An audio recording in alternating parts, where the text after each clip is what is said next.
There's this unique kind of quiet that only happens between midnight and sunrise. And when you work the night shift, you're pretty much the guardian of that silence. You're alone in a building that's supposed to be totally empty, just watching the rest of the world sleep. And in that quiet, boy, you start to notice things. And that really is the heart of it, isn't it? That low hum from a fluorescent light, the sudden click of a heater kicking on. These are the sounds that are supposed to be comforting. But when you're alone for hour after hour, that comfort can kind of curdle into something else entirely. Your mind just starts to race. What if that sound wasn't normal? What if that shadow in the corner wasn't just a shadow? So, for most people, the night shift starts out okay. It's predictable. You're at a small hotel, a quiet gas station. The solitude is honestly part of the appeal. It's just you, maybe a book, and the low hum of the building breathing around you. It's a peaceful gig, until it isn't. 8 hours. Just think about that for a second. 8 solid hours where the minutes just stretch and the outside world feels like it's a million miles away. Yeah, time, it moves differently in that deep, deep quiet. Each tick of the clock on the wall feels louder, more intentional. That's really the core of it all. You're the only one there. So if a guest needs a key, you're there. If a traveler needs gas, you're there. And if something goes terribly wrong, well, you're still the only one there. But the quiet is never really silent, It's filled with the building's normal rhythm. The buzz from the soda cooler, the little creaks of the whole structure settling. You learn these sounds. They kind of become your only friends in the dark. You know what belongs, which is what makes it so bone-chilling when a sound comes along that just doesn't. And then it happens. The predictable rhythm gets shattered by a single, sharp sound that has absolutely no business being there. It's like a crack in the calm, and right through that crack, this cold, heavy dread just starts to pour in. So, imagine this. You're working at some small, rural motel. It's 2 in the morning, it's completely dead. Then, all of a sudden, the bell on the front desk rings out, sharp and loud. So you get up, you walk over to the lobby, and there's nobody there. The glass doors show a totally empty parking lot and a dark, silent road. You write it off, right? Just your mind playing tricks on you.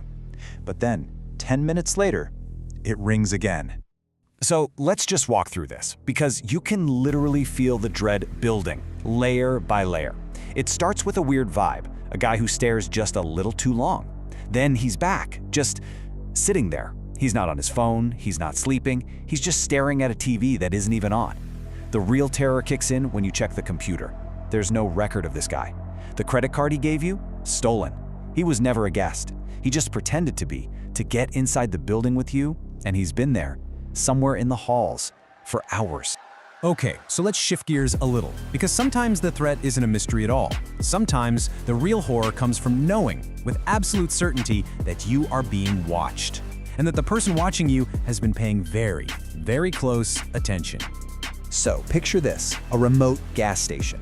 Out in the dark, just past the edge of the overhead lights, there's a car. It's brand new, no license plates, and the engine is running. You can't see who's inside, but you know someone's there. And you just know they're not there for gas. And then the person watching you makes their move. He comes inside, and his words just confirm your worst fear. This isn't random. He's noticed a pattern. No, he's noticed you. He's not just a customer, he's an observer. And you're his subject. That's when your blood just turns to ice, right? You're not wearing a name tag. How could he possibly know your name? And then he tells you. He's seen your handwriting on that little whiteboard by the coffee machine, the way you dot your I's. This guy isn't just watching, he's studying you. He's analyzing the tiniest details of your life. And this just shows how deep his obsession goes. Look, this is not something a random customer would ever notice. This is your private safety ritual, that little thing you do to feel secure when you're all alone. And he knows it. He has been watching you long enough and close enough to see the things you do when you think nobody is looking. And then comes the proof. One night, you come back from a quick break, and there's a Polaroid sitting on the counter. It's a picture of you, taken just moments before from the darkness behind the station. It's up close, way too close. He's not just watching, he's sending you a message. I can get to you anytime. I'm always there, even when you can't see me. Right, so this whole cat and mouse thing, it can't go on forever. Sooner or later, the hidden threat steps out from the shadows. The quiet observation becomes an active confrontation, and that psychological fear becomes terrifyingly real. Okay, let's jump back to that motel with the ringing bell. It's rung twice. You've checked, you've found nothing. But when it rings for the third time, you're not scared anymore. You're kind of pissed. You decide you are going to catch whoever is doing this. So you don't go back to the break room. No, you sit in the main lobby right behind the desk in the dim light. You turn everything else off. You just sit there and you listen. The only sound is the loud tick, tick, tick of the clock on the wall. You're just waiting for them to slip up. 15 minutes go by, then 20. Your eyes are getting heavy, and you start to think, okay, maybe I am just going crazy. Maybe they left. You let your guard down for just a fraction of a second. And that's when you see it. Right there, in front of you. A hand, reaching up from under the desk you are sitting at. The person wasn't outside playing a prank. They were inside, the whole time, hiding inches from your feet. In a flash, you bolt, you slam the back office door, and you dial 911, and your mind is just screaming, he was right there. He was right there with you in the quiet the whole time. So what was the fallout? Well, at the motel, the intruder managed to slip away just as the police arrived. At the hotel, the fake guest was arrested for trespassing. And Paul, the gas station stalker, he was arrested too.